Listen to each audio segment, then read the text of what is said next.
No one can live without a routine. You just forget that. If you guys don't have a routine, I would recommend, like, you get one going, because you cannot be mentally healthy without a routine.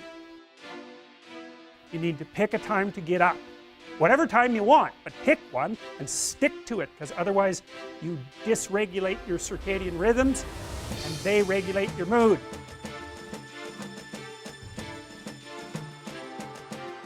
It will thank you for it.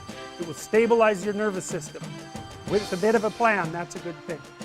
You need a career, you need something productive to do with your time, you need to regulate your use of drugs and alcohol, most particularly alcohol, because that does in a lot of people. And eat something in the morning.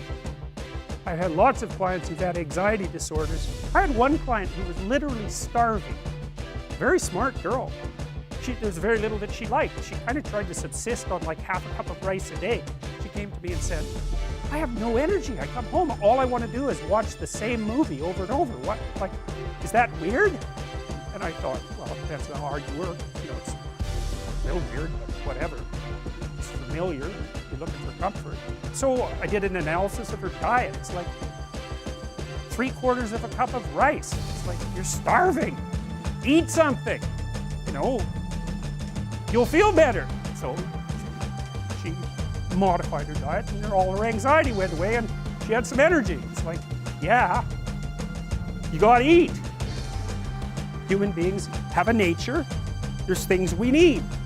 And if we have them, well, that's good. And if we don't have them, well, then we feel the lack. And so behavioral psychologists concentrate a lot more on that sort of thing. You know, it's practical. Strategize. Make a career plan. Figure out how to negotiate, because that's bloody important. Figure out how to say what you need. Figure out how to tell the truth.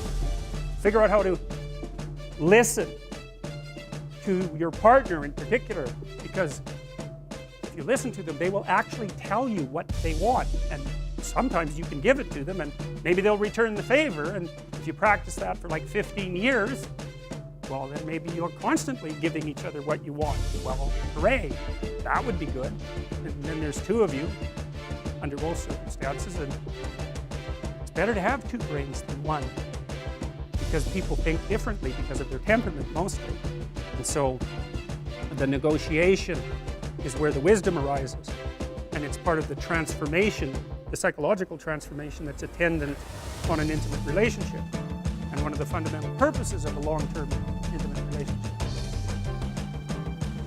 You need a family, like the family you have, your parents and all that. It'd be nice if you all got along, you can work on that, that's a good thing to work on, and then, you know, you probably need children at some point, and that's life.